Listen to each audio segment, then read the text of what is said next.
Hello student. हमने last class में exercise 1.1 और एक्सरसाइज 1.2 को कंप्लीट कर लिया था।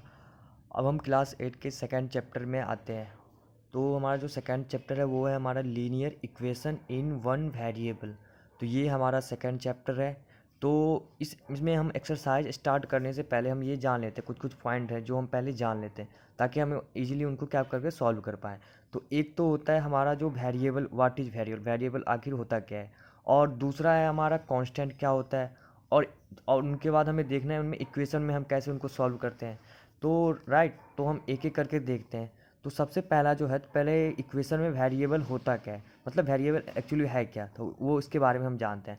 तो वेरिएबल हम सिंपली बोल सकते हैं, मतलब जितने भी हम अल्फ़ाबेट नंबर यानी कि ए से लेकर ए टू जेड नंबर, यानी कि ए टू जेड नंबर जो होते हैं वो हमारे क्या कहलाते हैं, वेरिएबल कहलाते हैं। ठीक है।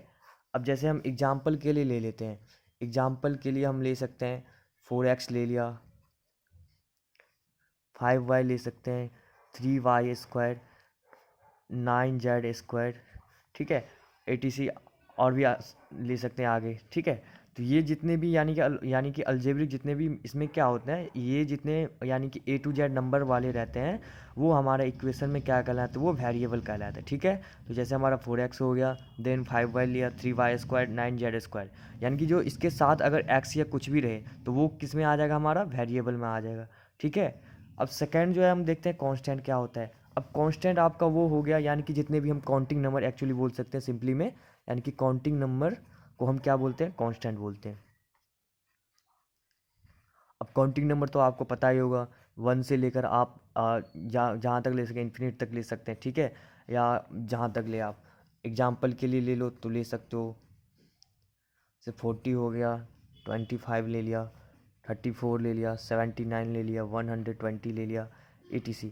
बाकी सारे भी इसमें कांस्टेंट में आते हैं। तो वेरिएबल क्या हुआ, यानी कि हमारे ए टू जेड नंबर यानी कि जितने भी आते हैं वो सारे किस में आते हैं, वेरिएबल में।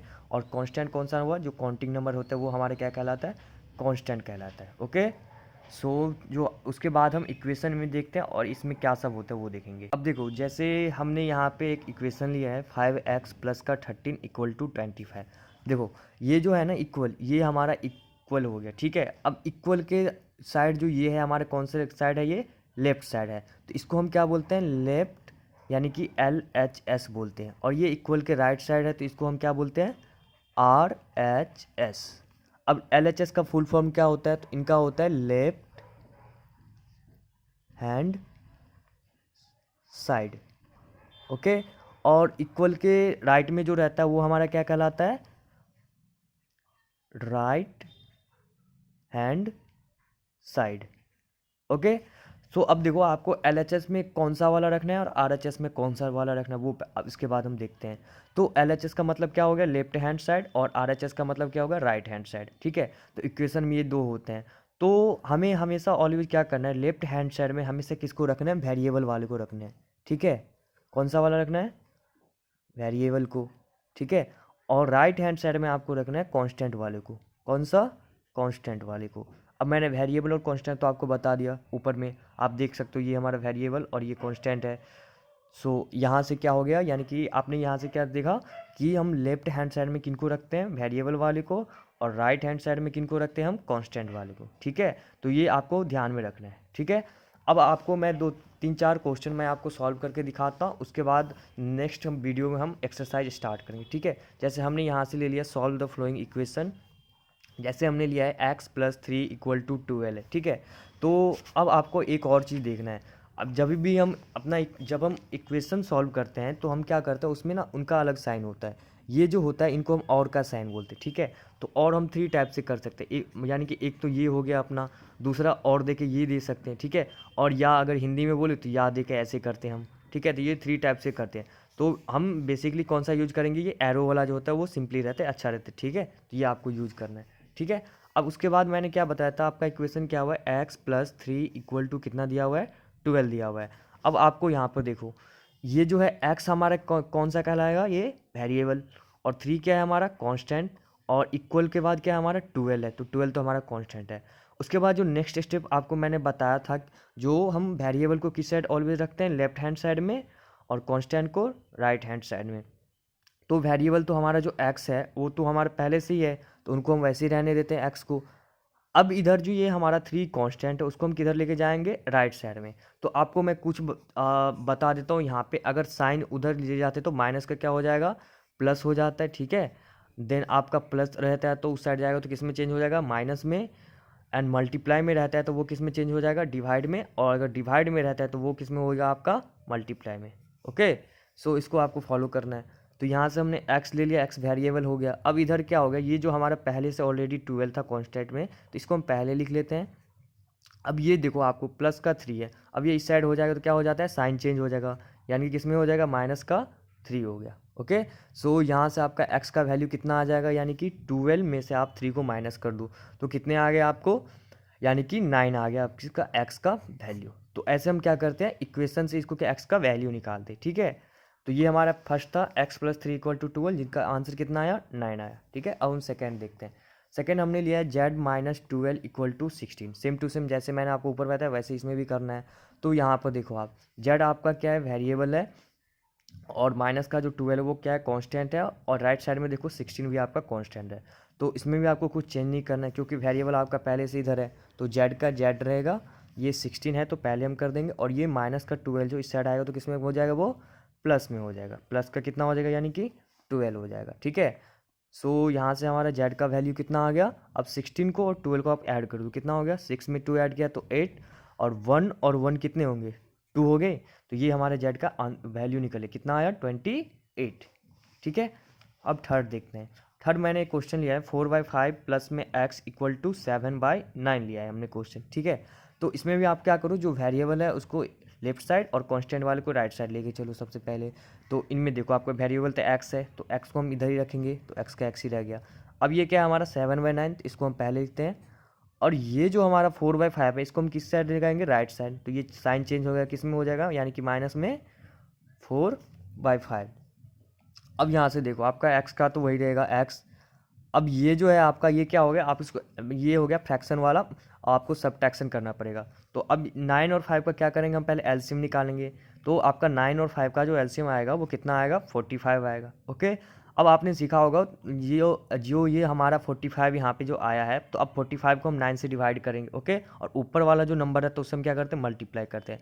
अब 45 को हम 9 से डिवाइड करेंगे तो कितने टाइम्स में आते हैं, 5 टाइम्स में। और 5 7 से कितना आता है अपना, 35। ओके, देन माइनस है तो माइनस दिया हमने। फिर 45 को हम 5 से डिवाइड करेंगे कितना होता है, 9। और 9 4 से कितना हो गया, 36 हो गए, ठीक है। तो यहाँ से जो हमारा x का वैल्यू कितना आया, देयरफॉर, यानी कि अब देखो आपको 35 में से 36 को आपको माइनस करना है। तो यहाँ पे देखो आप, ये डिफरेंट साइन है तो क्या होता है, जो साइन बड़ा था उसका हम साइन देते हैं और बड़े में से छोटे को क्या कर देते हैं, माइनस कर देते हो। यानी कि हमारा जो आंसर आएगा इसका -1/45। तो ये मैंने अपने से लेकर आपको ये क्वेश्चन मैंने सॉल्व करके दिखाया, ठीक है। तो ये हमारा थर्ड था। अब नेक्स्ट देखते हैं हम 4। जो हमारा 4 है वो है हमारा 5y/4 = 20 दिया हुआ है, ठीक है।